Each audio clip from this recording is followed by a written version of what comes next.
Hello students. Hello students. Are Fine, you sir. audible?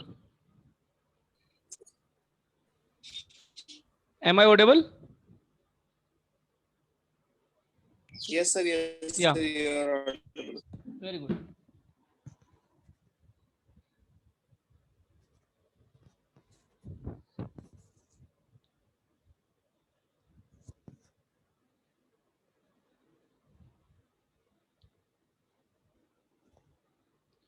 So we are waiting a few minutes that students can join us.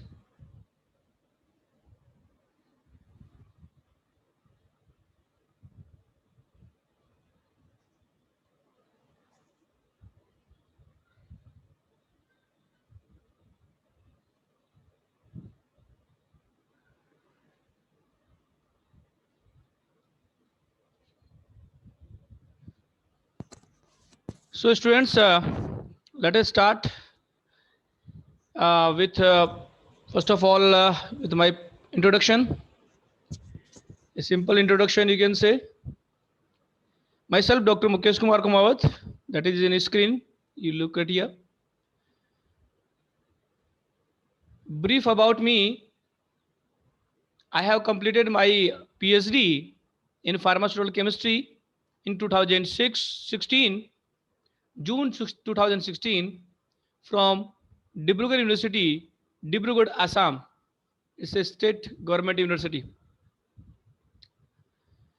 I have completed my M.Pharm in pharmaceutical chemistry from the same university, Department of Pharmaceutical Sciences, Dibrugarh University, Dibrugarh, Assam, in 2008. I have completed my B.Pharm from Department of Pharmaceutical Sciences, Motilal Sukada University, Udaipur, Rajasthan, in 2006. I have total almost 13 years of teaching experience, number of research papers, books, and all that is credited to me. And I have joined APJ Satya University on 27th July, April, 27th April, means list just before today. Today I am taking a first lecture to you. In the morning half, I have taken a medicinal chemistry class in B.Pharm third year.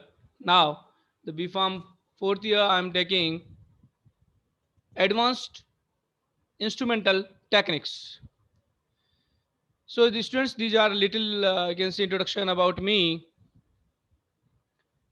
So I don't know how many syllabus have covered in your this advanced instrumental techniques. How many students are there are registered in this? I don't know. That's why first of all, I want to know that I am audible and understandable to you or not. First thing. Secondly, Yes, sir.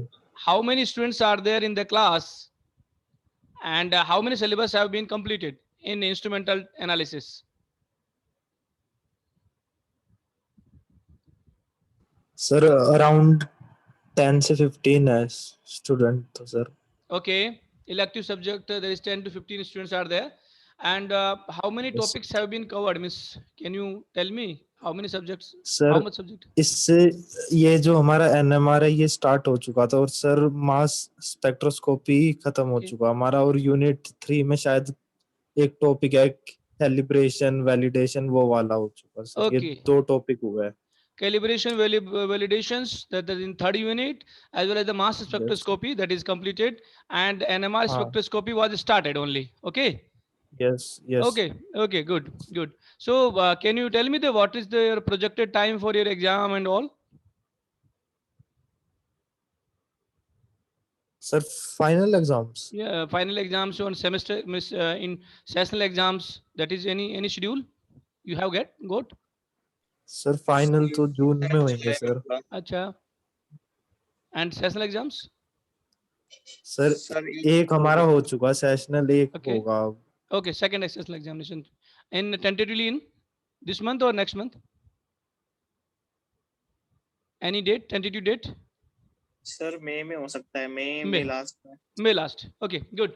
So till May last, we have to cover, you can say, almost 25-30% syllabus we have to cover. Okay, it's very common thing. We can cover it. Not an issue.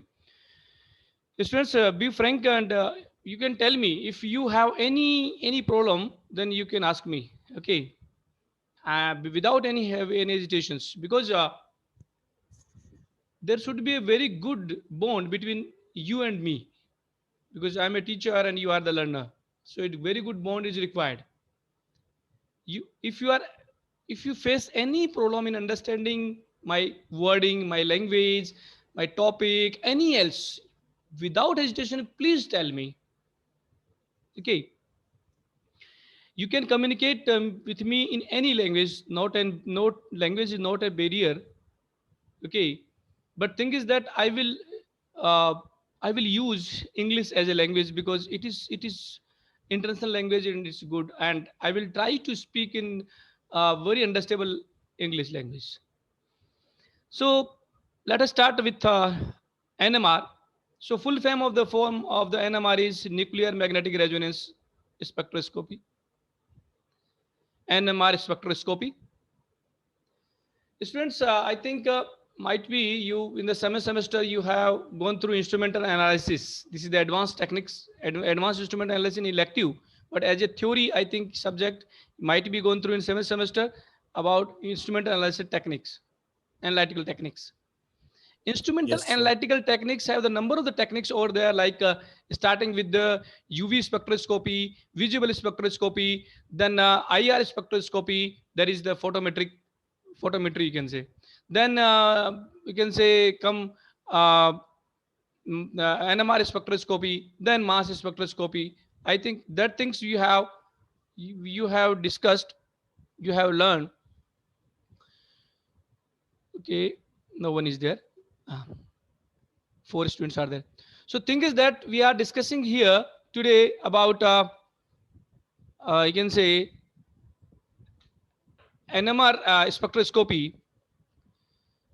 One thing more I want to discuss with you about this simple introduction part of the NMR. What is the meaning of the nuclear magnetic resonance? NMR spectroscopy. There are the two terms. One is the spectrophotometry, another is the spectrometry or spectroscopy. Means if the role of the photon is there, energy, photon, then the word will use spectrophotometry. But if the role of the energy is not there, then we can say it will be known as spectroscopy. Students, light have two types of character. One is the wave character, another is the light character. So the light character gives in terms of energy, in terms of photon. So when the energy given the gets used as energy, light used as an energy in the case of photon, then you can say it will be known as photometry. And when light used as a wave, then it will be called as spectroscopy. So the mass spectroscopy as well as the NMR spectroscopy, but UV, visible, and IR, they are somewhat called spectrophotometry, fluorescence or phosphorescence metry. There is also spectrophotometry, because of things that the light is fall down on the nucleus, on the, you can say, on the molecule or atomic level, all electrons, what it may be. But thing is that when the can say wave of the light that is fall down, then energy part or a photon that can be used and for basically to determination of some specific chemical can say fundamentals. But if we are using wave character of the can say light, then it will be, the instrument will be called as spectroscopy. So I think I am trying to explain you the why we are putting UV visible spectrophotometry and why we are using NMR spectroscopy, mass spectroscopy. Okay, it is clear, students? Let me know. It's fundamental things that I am discussing with you. Are you getting my point? Yes, Yes, sir. sir. Oh, very good, very good. So little now thing is that introduction part of the NMR. What is this? You can say I have told you that light spectrum will be we can say used here, and when the light will fall down or spectrum of the light, light has a different range of the wavelength that may be the lower wavelength having the higher energy.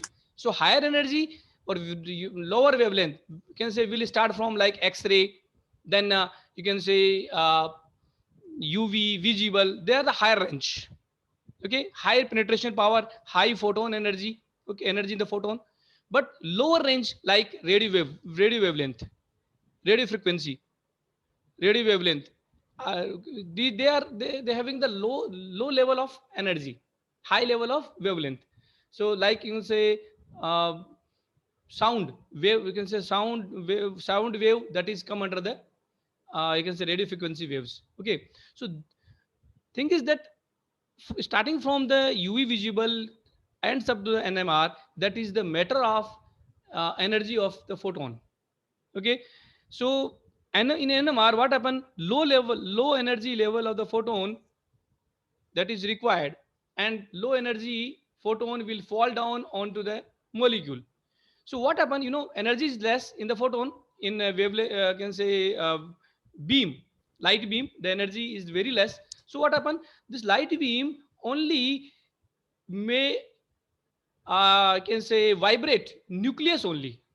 So in NMR, the nucleus can move, you can say there is some moment in the nucleus may takes place only, because energy is not there in the photon.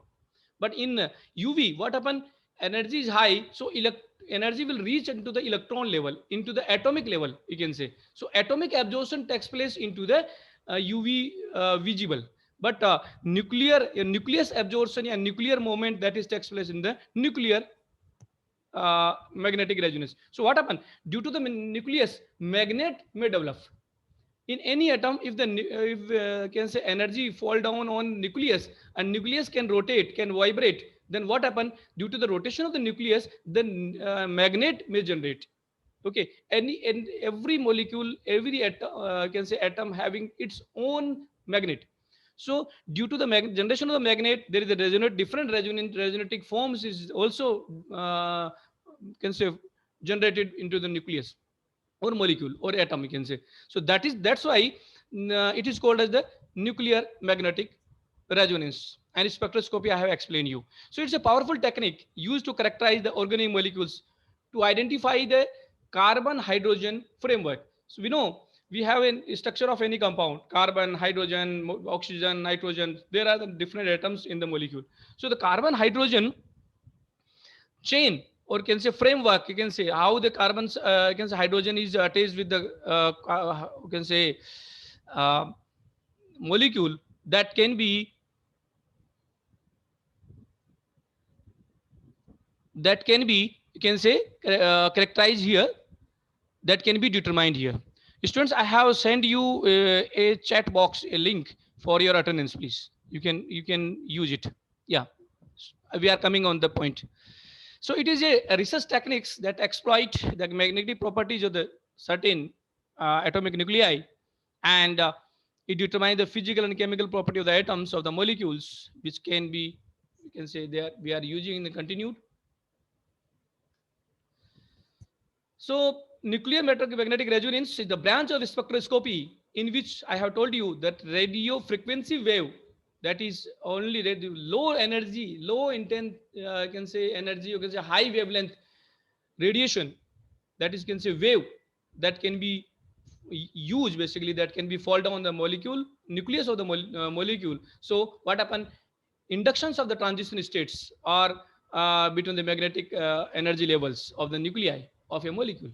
So in what happen in the spectroscopy, the radio frequency wave will fall down on the nucleus, and different transition stage of the nucleus will be formed, and due to that, what you can say, we will get the spectrum. Okay, so that is the point, that radio frequency wave will fall down the nucleus, and due to the magnetic resonance takes place in the nucleus, we will get different types of spectrum, that is called as NMR spectrum, and this technique is called as radio magnetic resonance spectroscopy. That can basically, it is used to determine the carbon and hydrogen skeleton or framework of a molecule, where in the molecule, if the how the carbons are get fused together, and how the hydrogens or as a proton are attached into the molecule. So that are the information we are getting from the radiomagnetic resonance. Students, let me, anyone can tell me that you got the introduction part of the NMR or not? First, anyone can reply me, please, because good introduction is required. Yes, sir, understood. Yeah, very good, very good. It's very good. One thing more, if you are able, anyone can take a screenshot of your attendance. We can say your for my convenience, you can say, because I am unable to take a screenshot if possible. Yeah, thank you. So now again we are coming into the point. The slide you can see here, that I'm putting a wavelength range. I have told you starting lecture that high energy, low wavelength, like gamma ray, X-ray, then ultraviolet, visible, IR, infrared, then microwave and radio frequency. So what happened from longer wavelength to, sorry, higher wave energy or lower wavelength to the, can say, lower wavelength or low energy, that is increasing. You know, E is equal to S nu, or E is equal to CH by nu, or CH by CH by lambda. So that is the Planck, H is the Planck constant, you know about. So what happen if the frequency wavelength is high, energy will low. So you can say irreversible relation between we can say energy and wavelength. So here is the high energy, gamma radiations have the high energy, X-ray have high energy, it means wavelength is low. Okay, so this is the wavelength range that I am putting you. Visible, you know, 400 nanometer to 800 or 450 nanometer, that is visible range, and 200 to 400, that is ultraviolet range, that you have gone through in UV visible spectroscopy. Similarly, IR, you can say IR, infrared, look at here, you can say 2.5 to 25 micron. Okay, the wavelength. And radio frequency that is coming here near about 10 to the power 8 to 10 to the power 12, you can say nanometer. Okay, means it's higher range. Okay, like a radio wavelength, like, you know, um, you read, you listen the radio, you can say radio waves or radio songs and everything, they are from the radio wavelength, radio frequency, radio wavelength, they're coming from any signals, and you attaining this. So this is the radio frequency. So this radio frequency wavelength that we required, we use in NMR spectroscopy. Basically, that is our point to discussion. I think you got the point, you understood the things. Next, so that I have told you, H is equal to E is equal to S nu. S is the Planck constant, and the nu is the frequency. Okay, and the frequency, you know, ratio of the frequency is the lambda, the wavelength. So frequency will be the C by lambda. C is the you can say uh, light, you can say velocity. Okay, so the light velocity divided by the lambda. So this is the relationship, you know. So that I have explained you, and the radio frequency wave that is required, the 10 to the power 7 to 10 to the power 8 cyclone per meter. Cyclone per meter means there is a unit for the you can say nu or radio frequency. So this is requirement for NMR, that in NMR 10 to the power 7 to 10 to the power 8 CPS, cyclone per meter per second, is required. Wavelength is required for it, you can say NMR. So this is again mathematical things. E is equal to what, you can say E is equal to 6 point Planck constant. This is You have the energy that can be obtained from here. So this is another thing, is the mathematical part. So students, till now, what we had understood that radio frequency wave required, radio frequency wave is required for the movement of nuclei into the molecule. So when the nuclei will rotate and move, then what will happen? What will happen? Different resonating, can say magnetic resonance will be generated, and magnetic resonance, what happen? uh, we will obtain in NMR spectra, and by the interpretation of NMR spectra, we can ascertain what is the use of NMR. We can ascertain the carbon hydrogen position, or we can say condition, as well as the position of the carbon hydrogen into the molecule or structure of the molecule. So that is the important things about the NMR. Now the students, there are the two types of NMR: proton NMR, H1 NMR, and carbon 13 NMR. There is, you know, why we are putting H1 and 13, that we will discuss in the next class. So there are two types of NMR. One by one we can discuss here. The proton NMR, that is proton H1 is required. Okay, H1, what happened? These types of spectra we can get. We will discuss later on the what are the importance of this spectra. And thing is that there is a chemical shift that we obtain, and the chemical shift is measured in the ppm, part per million. What is the meaning of the chemical shift and what is the intensity on all these things we will discuss later on. Okay.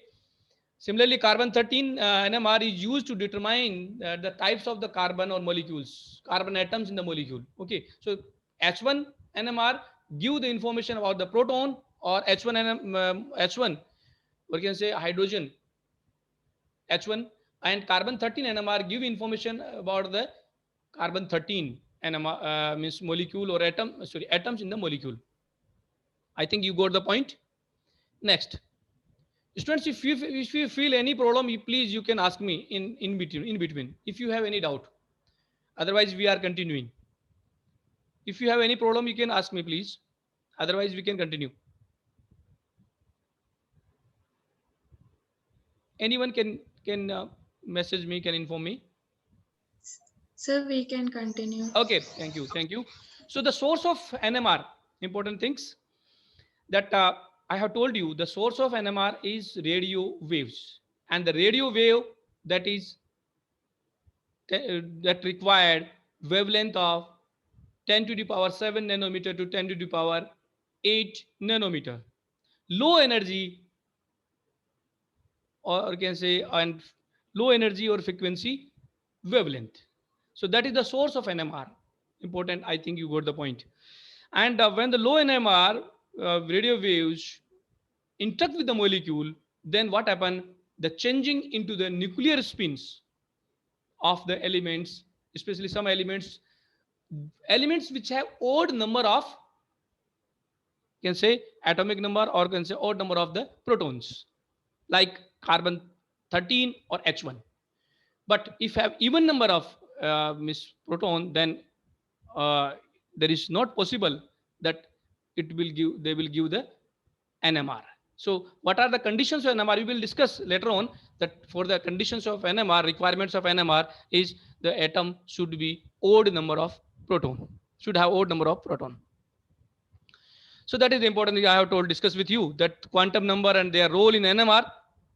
So the nuclei of the some atoms have a property called spin. You know, nucleus, just like Earth move its own on its own axis as well as around the sun. Similarly, in atom, means electron move around the nucleus, and nucleus also move its on their axis. Okay, so what happened? This at nucleus that is present into the center, and there is a spinning of the atom that is called is present over there. And you can say electron have this, we had discussed previously that is electron have 4 quantum numbers. Okay, and this n principal quantum number, then L, then M and S. Okay, and small n, the capital N, L, M or S. S the spin quantum number, and you know, plus half or minus half spin quantum number. You know, the chemistry you have gone through previously. So this spin quantum number that is required, especially it's play the very important role in NMR, and the number of the spinning state we can require, we can determine by 2I plus 1. That is, I is you can say spin quantum number. So by this way we can determine the number of spinning state. So it will be definitely plus 1 or plus 2, minus half and plus half. So I have told you that if the number of the neutrons and number of the protons both are even, the molecule has no spin. Okay. So what are the conditions for NMR? That the number of the both proton and neutron should be odd, not even. Like carbon 12, carbon 6, oxygen 16, and sulfur 32 does not shows NMR spectra, which will show means odd number of the proton, and we can say plus neutron, that having like half this number is there. H1 means 1H, 19F, 31C, 13C. So these types of atom, these types of atom can show us about the spinning, and they will able to show the NMR only. So thing is that what are the requirement for NMR? That can say or number of, can say total proton and neutron in the atom should be odd, should not even. Okay, if odd number of total proton and neutron in there in nucleus, then what happen? Atom can show spinning, and spinning is required for NMR. So this is the conditions for NMR for any molecule. Now the theory of the NMR, I have displayed with you that the spinning is required, and due to the spinning, what happen? Magnetic field will generate, and any molecule, any you can say atom have its own magnetic field due to the spinning of the nucleus.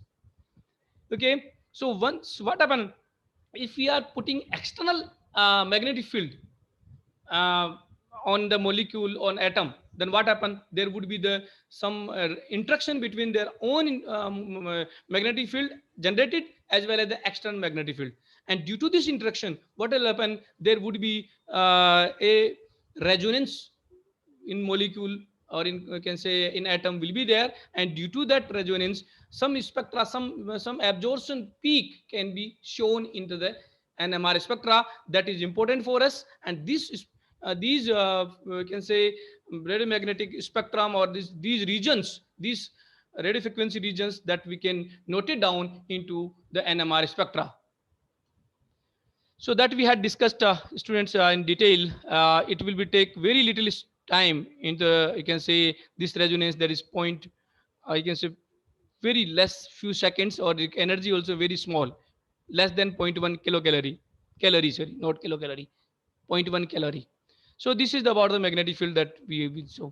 And I have told you the spinning of the proton that creates a magnetic field, and with no external magnetic field, then what happens? The nuclear magnets are randomly oriented, and once we are applied the magnetic field, then all you can say nucleus and magnetic field that is generated, the own magnetic field, we are putting the external environment of magnetic field. That what will happen? All at you can say protons, or you can say all protons or nucleus, we can say nuclei, will come into the one directions. Okay, so the magnetic field will be generated into one directions. Maybe there is some opposite magnetic field there, but what happen?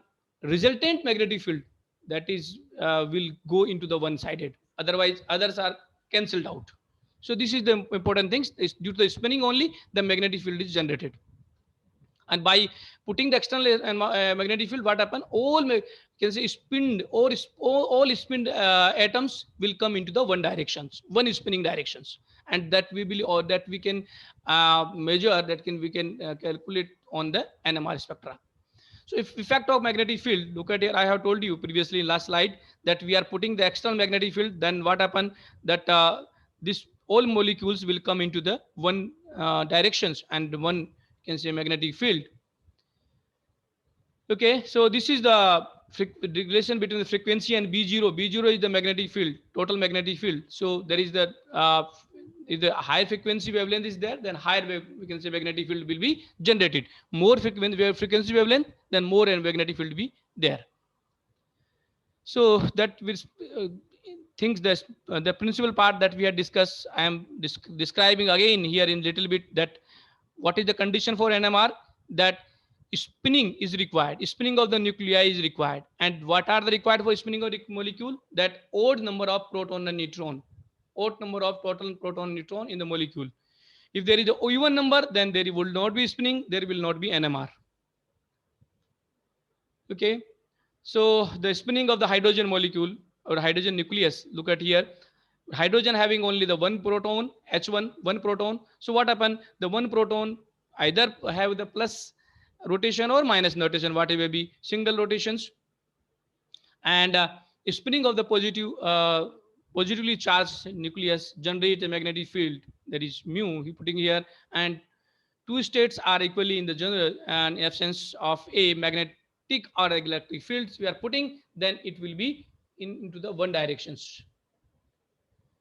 So this is the things we had discussed. Now important things that, okay,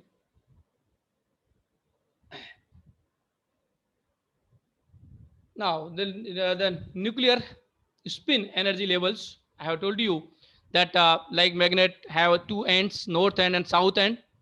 Okay, and once we are applied the external magnetic field, and what happen, the atom you can say, or nuclei will spin into the one directions and one way. Okay, so look at here next part that we have discussed these things. This is an equation, students. Note that is very important. The lumbar equations, and lumbar equations is what the ratio relationship between you can say strength of magnetic field and radio frequency wave. Okay, so the radio frequency wave would be the you can say gyromagnetic ratio divided by 2 mu into h0. So this gyromagnetic ratio is the constant for every atoms. So you can say magnetic field is directly proportional to the frequency. So this equation can be used to can say generate, to calculate the magnetic strength of the atom or molecules. Students, let me know everything is clear that we had discussed till that. Anyone can tell me, please. Yes, sir, clear. I'm again revising the things before going other part. We had discussed about NMR spectroscopy. NMR, one message I want to give before that, because I'm using Zoom, there is free version of the Zoom, and the 40 minutes there is limit time period. So students, kind cooperate me. If there is it would be logged, miss closed, again rejoin me. Okay, again rejoin me. We again discuss the things, because our lecture time is 1 hour. So thank you for this. So what we had discussed, I am again revising to you. We had discussed today about the NMR, radio magnetic resonance spectroscopy. Radio frequency wave means wave that is a part of the I can say radio beam. You can say and light beam. You can say one is the photon part, another is the wave path. So wave you can say part of energy, you can say light beam, when fall down into the molecule or atom, then what happen, nucleus of the atom only will get vibrated and rotated, and due to the rotations into the nucleus only, what happen, nucleus will get spin, and due to the spinning of the nuclei, what happen, the magnetic field will generated into the nucleus. So every atom have will generate their own magnetic field due to the fall down of radio frequency wave. And if you are putting the this atom into the external can say external radio frequency wave region, so what happen, resultantly all molecules, all vibrant or spinning atoms will come into the one directions and one moment, you can say, and that can be recorded onto the spectrum, and that is called as NMR spectrum. And that we had discussed also that the total number of the proton and neutron in nucleus should be odd number, should not even. If there is this odd number, then only the spinning will be there, and then will be the NMR will be there. Okay. And radio frequency wave, that we had discussed the Lermer's equations relationship, that radio frequency wave is directly you can say directly relationship with the, and you can say radio frequency wavelength. H means nu is directly proportional to the h0 that we had discussed. So that is the point that we can get the NMR spectra. Now another point is the relaxations. Students, relaxations means how a spin returns in equilibrium. We had discussed that when we are putting any atom into the magnetic field or radio frequency wave, then what happen? There the spinning will generated, or due to the spinning, what happen? There will be the spinning there, and if atom is in spin conditions, definitely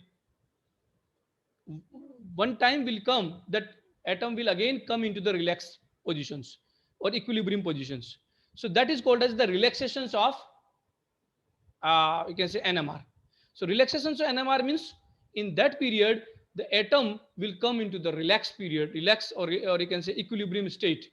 In the spinning part, spinning nuclei will come into the equilibrium part.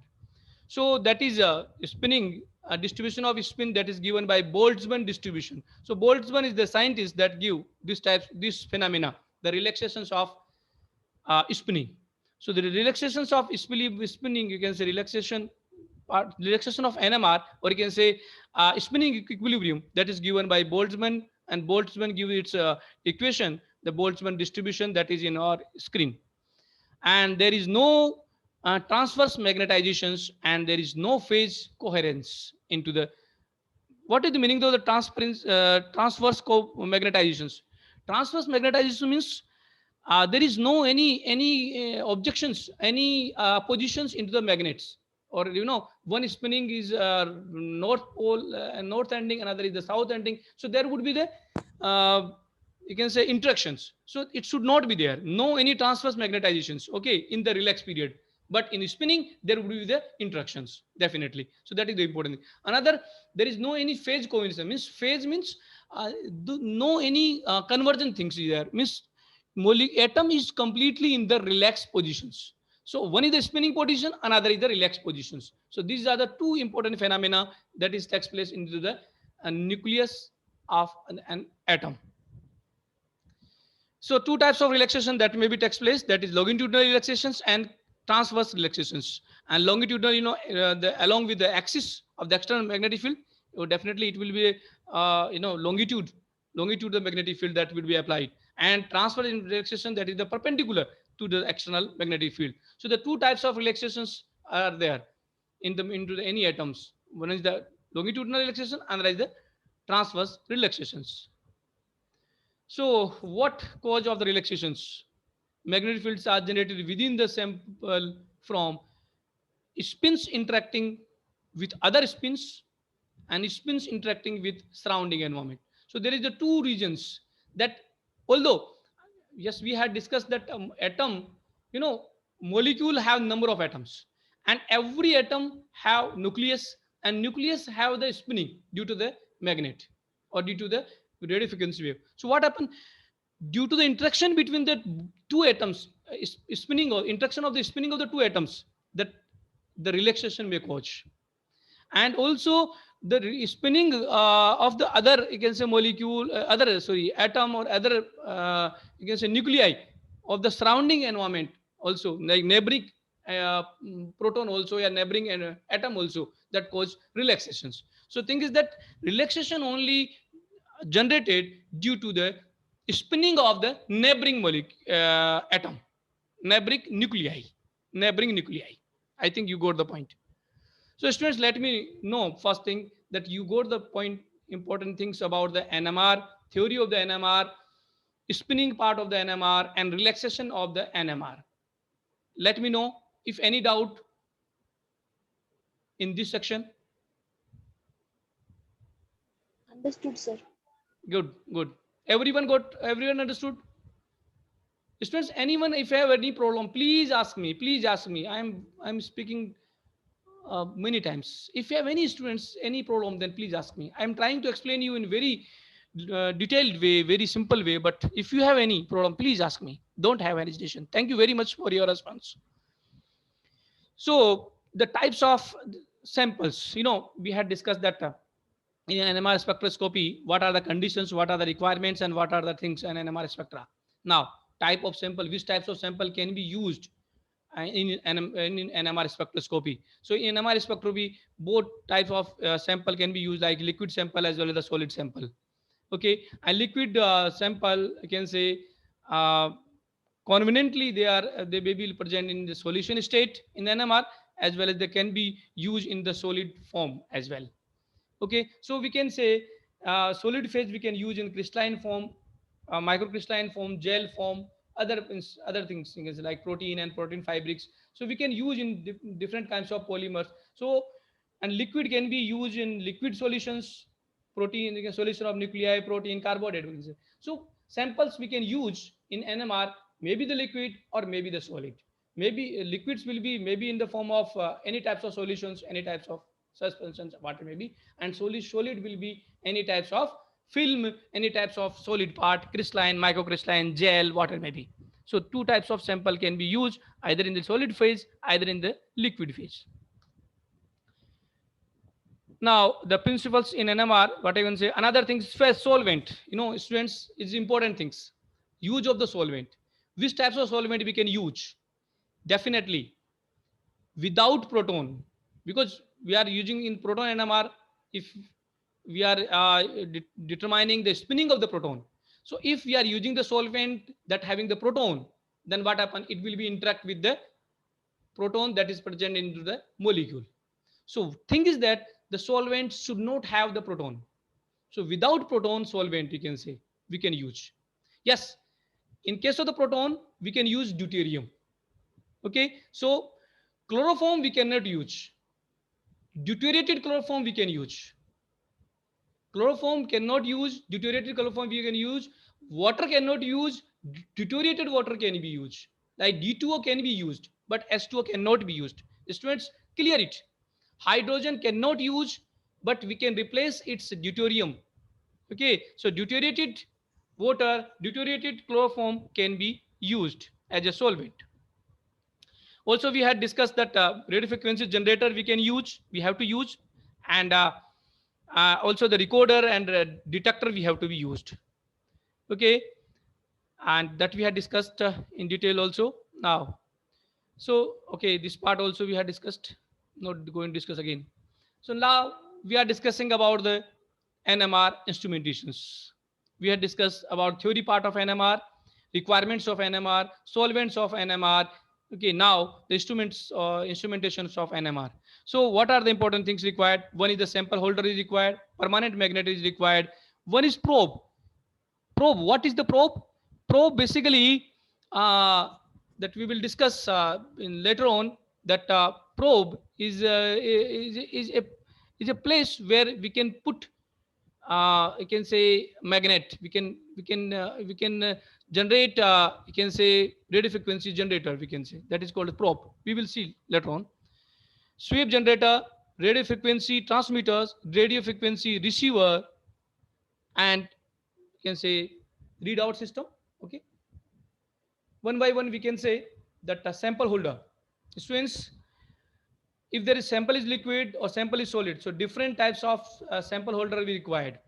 So glass or pyreted glass tubes can be used, because it should be closed, and uh, you can say sample holder should be inert, material should be inert. That's why we are using the glass and pyrex.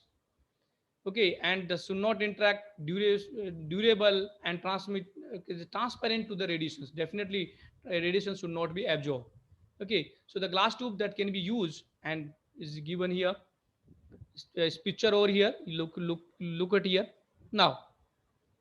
So in this glass tube, what you can say, we can put solid as well as the liquids, we can fill in the sample tube. Another second thing that we require, the magnet, permanent magnet. Okay, you previously you see this way. So this is thing. This is the sample tube holder, and this is the permanent magnet. This is the blue color is the permanent magnet, and it is fused with the magnet controller that can control this magnet or external magnet. Okay, and this also this detector that is fused with the sample tubes and RF transmitter as well, and the detector can give the printout or reports. Okay, so these are the important, as I can say, NMR instrumentations that I have discussed with you, that permanent magnet, sample tube, then detector, RF transmitter. RF transmitter, that is, you can say, the probe that contain some magnet and the internal magnet. The sample doesn't itself having the some magnet, internal magnet, and this is the external magnet. Blue color is the external magnet. Okay, and magnet control, because higher magnetic field we don't require. So how much magnet we require, that to be controlled. So this is I can say a uh, out out diagram of NMR spectrum instrumentations. So the permanent magnet that we had discussed previously, we have seen that blue color, that is permanent magnet. So permanent magnet students is very important. That high magnetic field is required, 2000 gauge.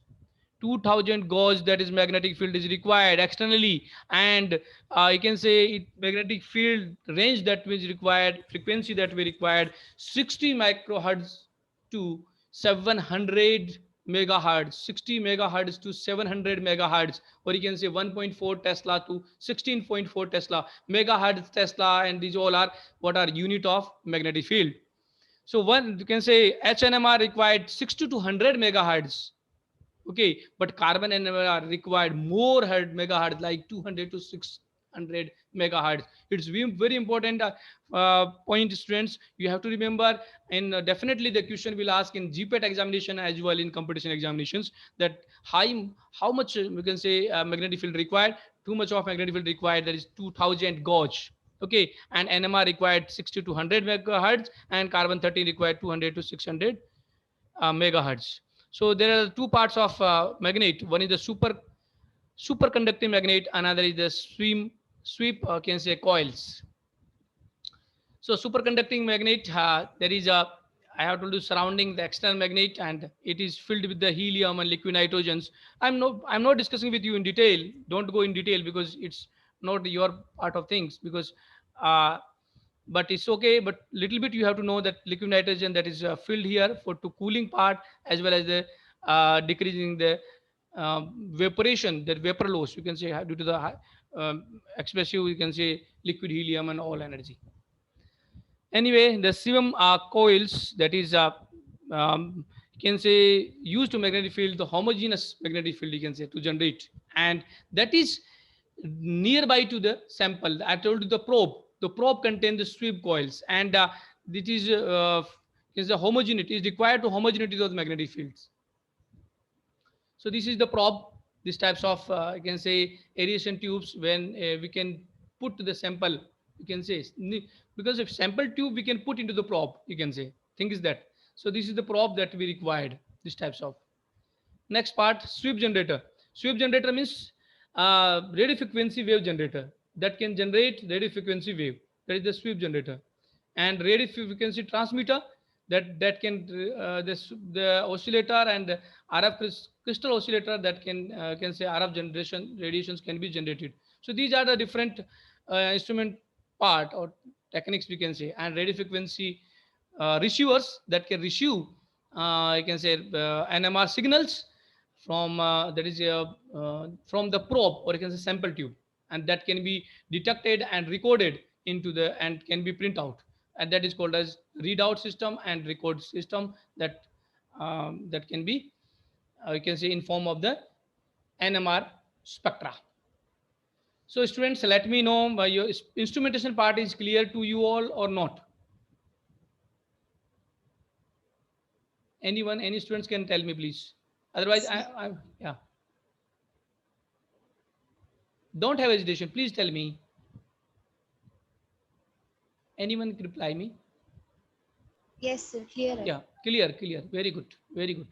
So I am again revising the things little bit, because some students, they're facing problem but not able to say.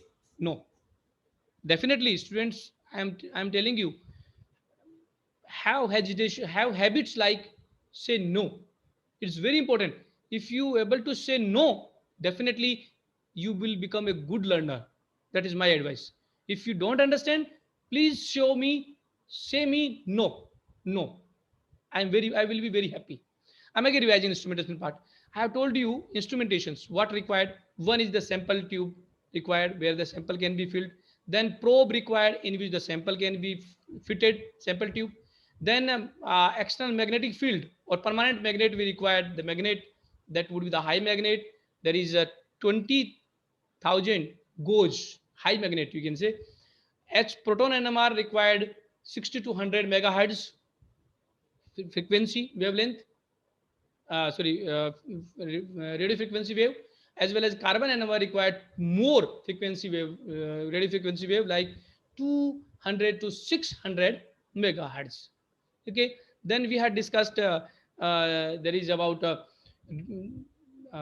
radio frequency or a magnet controller, radio frequency generator, RF generator, and you can say printout, or you can say recorders. Okay, detector and recorder. So these are the important you can say part of instrumentations that we required to generate NMR spectra.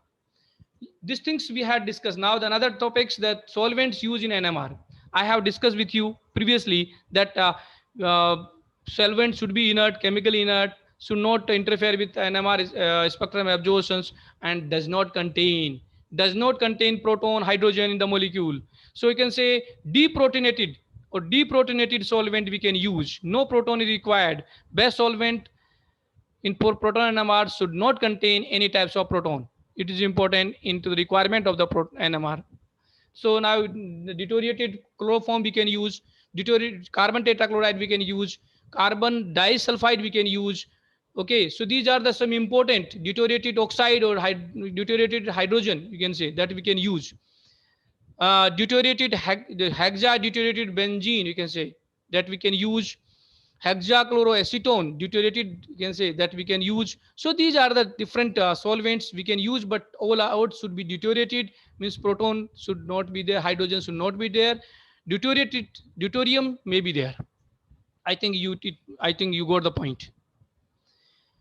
So students, next things that is here, the chemical shift. I think you got the point, everyone, till that. Now, chemical shift. What is the meaning of the chemical shift? The relative energy of the resonance of a particular nucleus resulting form from its local environment is called chemical shift. What do you mean by this? It means a relative energy resonance, that is particularly the nucleus that can have due to this local environment, that is called as chemical shift. We had discussed previously that if any atom have odd number of total proton and neutron, then definitely the atom will have spinning. And if the atom, you can say, nuclei or atom nuclei having spin, then what you can say, that definitely there would be some you can say wavelength, you can say, where magnetic field will generate, and due to the magnetic field, what happen, energy resonance or magnetic resonance will be there, and that energy of the resonance that can be determined, that can be measured locally in local environment, that is called as chemical shift. So we can say NMR spectra, the spinning part or resonance part of the nuclei we can measure in the form of chemical shift. So students, the NMR spectra shows applied magnetic field increasing left to right. Means what happen, if the magnetic field increases, then chemical shift that can be goes into the either right directions, that is called as upfield. Is if the magnetic field is slow magnetic field is applied, then what happen, the chemical shift will goes upfield, that we will see later on. And if the magnetic field is lower, then the shift will go the downfield. Okay, So if the nucleus that absorb the upfield side and the strength shield the nuclei that is absorb this downfield that is weakly sealed. Okay. Another thing that is this shift that is reference substance we can use, that is TMS, tetramethylsilane. Tetramethylsilane having the zero chemical shift, and in reference to the TMS we can ascertain, we can judge, we can ascertain that is we can say positions of or chemical shift of particular proton that we required. So that is the magnetic, you can say NMR spectra. That frequency that maybe if we are putting going down, that is the lower the downfield. If the go on the upside, then it is upfield. And intensity, that is the how much you can say intense, that is the peak is there. So these types of, I can say, magnetic field if you are applying, so that is the things. So one is the shielding the nuclei. Shielding and deshielding means if the magnetic field is going downward direction, that is called deshielding. If goes in upward direction, that is the shielding of the field.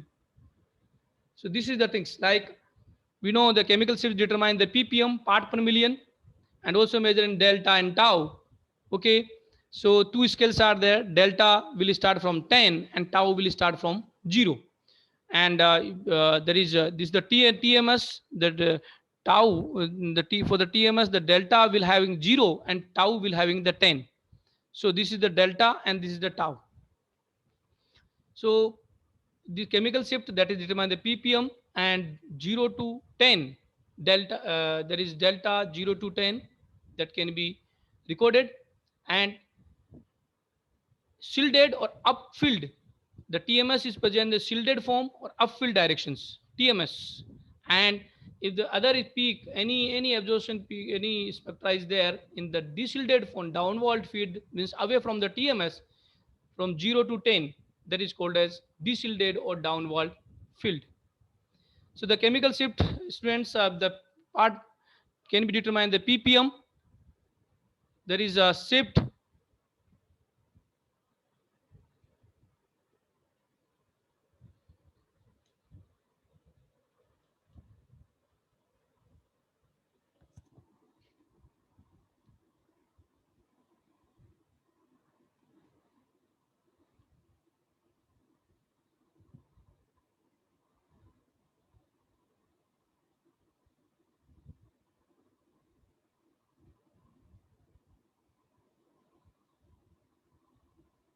Students, are you listening me? Yes, sir. Yeah. Okay, good. And are you able to understand the point that we had discussed? Yes, sir. Okay. Sir. Any doubt you have, please let me know. Any students?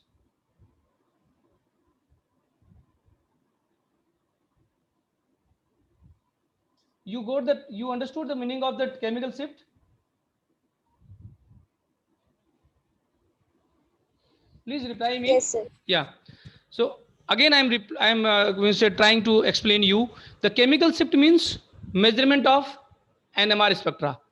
So the chemical shift tell us the positions of I can say absorption, NMR absorptions, where how much can say atom or I can say uh, proton can absorb the radio frequency wave, and where the absorption spectra may takes place. And the reference that we are using, that is the TMS, tetramethylsilane. Why we are using the TMS? Because tetramethylsilane having 12 equal number of proton, equal number, equal environment, equal chemical environment, you can say all protons having equal chemical environment. That's why we got the highest peak, highest can say intensity. That's why we are using the TMS as a reference. So I have told you that the chemical shift formula is shift in hertz.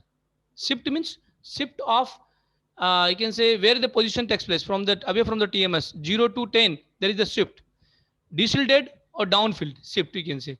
So shift in hertz divided by spectrophotometer frequency in megahertz means that is external magnetic field, you can say external magnetic field that we applied. So you can say magnetic field that is generated, own magnetic field generated by the atom divided by external magnetic field that is applied. You can say that is called as magnetic, the chemical shift in the part per million, or you can say delta. Okay, students, that is the chemical formula, the formula for the chemical shift. I think you understood this point. Please let me know first, before discussing the factor affecting chemical shift, you understood the meaning of the chemical shift or not? Yes, sir. Yes, sir. Yes, getting point. Means chemical shift basically represent how the proton get absorption. I can say proton absorption takes place, or you can say at nucleus can you can say spin, and the spinning part of the nucleus, how much you can say it shows the peak, that is called the chemical shift. So the chemical shift is you can say hertz divided by megahertz, means applied field, own magnetic field divided by the external magnetic field that we had discussed previously in the formula. Look at here, the shift in hertz divided by the spectrophotometer frequency, yeah, external frequency in the megahertz. So that is determined the chemical shift. So the chemical shift that can be denoted from 0 to 10.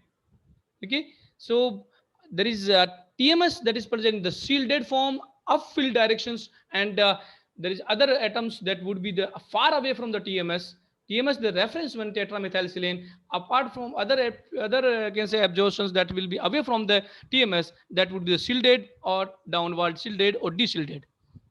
Now, how many the factor affecting the chemical shift? Inductive effect will be a fact. Van der Waal deshielding, Van der Waal force also effect, and anisotropism. Anisotropism, what is the meaning? We will discuss. It is in aromatic compounds. We will discuss. And hydrogen bonding. You know the hydrogen bonding, that is also affecting the chemical shift. So one by one we can see. Inductive effect. Yes. Sorry. Inductive effect. You know what is the meaning of inductive effect? If there is electronegativity, atom which have the electronegativity, it cause the inductive effects. You know, the in universe, the fluorine having the highest electronegativity, that is the number is 4, highest electronegativity that having the fluorine. So the fluorine having highest inductive effect. So if fluorine atom is joined with any molecule, then what happen? It will shows inductive effect. And what happen? The higher inductive effect and the greater the deshielding. What do you mean? If we are putting the fluorine, then the you can say chemical shift for the proton, the nucleus will be deshielded, means away from the TMS and towards the uh, 10 tau. You can say delta 10. Okay, so delta value will be more because 0 to 10, so delta value will be more. So delta is can say 0 for TMS, so will be the high. Okay, I think you got the point. If the electronegativity is there, greater equal electronegativity, greater with the deshielding, greater the delta value will be more away from the TMS. Now the van der Waal. Van der Waal force, what do you mean the van der Waal? If you know we are putting the electron cloud of the bulky groups, then what happen? Repulsions, electron repulsion will take place. Okay, means repulsion of the electrons, electron cloud that is surround the protons, and proton will be deshielded. If we are increasing the uh, electron, you can say electron density, we are increasing electron density on the proton, then what happen? Proton become deshielded. Means proton do not require the electrons, you can say. So van der Waal force, what happen? Van der Waal force increase the electron density on the molecule. So what happen? Electron density will increase. Electron density will increase on nucleus, and due to that only what happen? Proton become deshielded. Okay, so that is the important things, that similarly proton become the deshielded. Similarly, like inductive effect, van der Waal force also you can say make chemical shift to deshielded or downward field away from the TMS. Now anisotropic effect. So anisotropic effect, it is opposite of the isotropic, which means uniformity in the all directions. So Anisotropy is no uniformity. Now for different compounds, this anisotropy is different in different distribution of electrons around nucleus. So the anisotropic effect of alkene, alkyne, benzene, and aldehyde or ketones. So they have, like, look at here, different in different molecules. What is the next? Different in alkenes. What? The protons that is adjacent to the alkene desilted by anisotropic effect, means chemical shift will be induced. What do you mean by? I have told you one thing. What? That if we are increasing the electron density on the proton, then the proton become the desilted. Means peak absorption, peak NMR absorption peak, you can say, that will be go away from the TMS in downward shifting away from the TMS, because if we are increasing the electron density on the proton, definitely downward shifting. So anisotropy, same thing, due to the electron density, double bond is there in alkene. So due to the presence of pi bond, due to the presence of pi electron, what will happen? The proton that is present onto the pi bonded carbon, that will be desilted. Okay, so they away from the, I can say, desilting will be there. Okay, because electrons definitely will be there. Students, get the point, the anisotropic effect means similar like benzene also. If you are putting electron more than benzene, a proton of the benzene, that become the desilted. Means absorptions, the chemical shift of the proton will away from the TMS. Getting the point? Anyone can tell me? Yes, sir. Yeah, means if we are increasing the proton, means like inductive effect, like I can say van der Waals force, like anisotropic effect, all are increasing the proton electron density on the proton. So what happen? Proton become the desilted. The peak will be goes away from the TMS, mean downward field shifting. Similarly, hydrogen bonding, downward shift, that depends on the strength of hydrogen bond. Definitely high hydrogen bonding, high downward field. So intramolecular hydrogen bonding does not show any chemical, you can say, the shifting absorptions. Means intramolecules, means any hydrogen bonding in within the molecule will not interfere. But you can say hydrogen bonding with other molecule, that definitely will shows the downward shifting. So these are the different, we can say, factors that affect the chemical shift: inductive effect, anisotropic effect, hydrogen bonding, there is van der Waals force, as well as the uh, hydrogen bonding. Students, I think you got the point. Now we are discussing the measurement of chemical shift. How we can measure? Sir हम आगे next class में discuss करें. Okay. I think it's a good. Sir अभी class है. ठीक, okay. So मुझे अब आप थोड़ा सा ये बताएं, please tell me any issue related to my teaching, anything you want to ask, anything you. And one student, please send me attendance, means you can say screenshot of your attendance. Can you send me? Okay, sir. Yeah, please.